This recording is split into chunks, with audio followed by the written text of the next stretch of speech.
This is the house in Kensal Green where little Jasmine Becrford suffered 10 months of cruelty and neglect that ended with her death. It was 3 or 4 heavy punches to the head that killed her, but her body was riddled with cuts and bruises, and she was partly deformed, the legacy of a series of horrific attacks.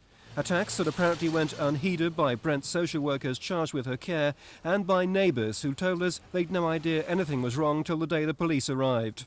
The girl's stepfather, Maurice Beckford, a former boxer, described by friends as popular and happy-go-lucky.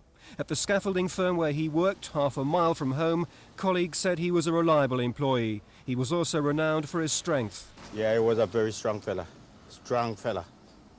I see him sometimes putting on all in 3 of those 21 scaffold tube and shove them off the lorry. Did he ever show any sort of impatience or having a bad temper? Well, as I said, I never seen him no bad temper over there. For we work together, I never seen him no bad temper.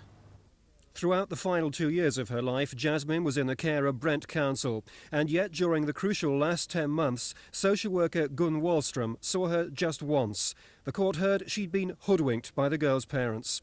Brent have announced an independent inquiry, but don't they accept that their department made some appalling errors? I'm not going to comment on the details of the case there because any comments I might make might prejudice the form of the inquiry there.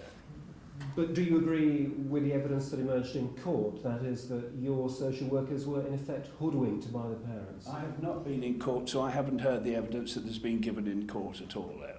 But can the public be assured in the meantime that, before this inquiry, that a case like this won't happen again? Of course, one cannot say categorically that a case like this will never happen again. But what we can say is that our procedures for dealing with these sort of cases are constantly under review. The Brent inquiry will begin on April the 11th and take a month to report.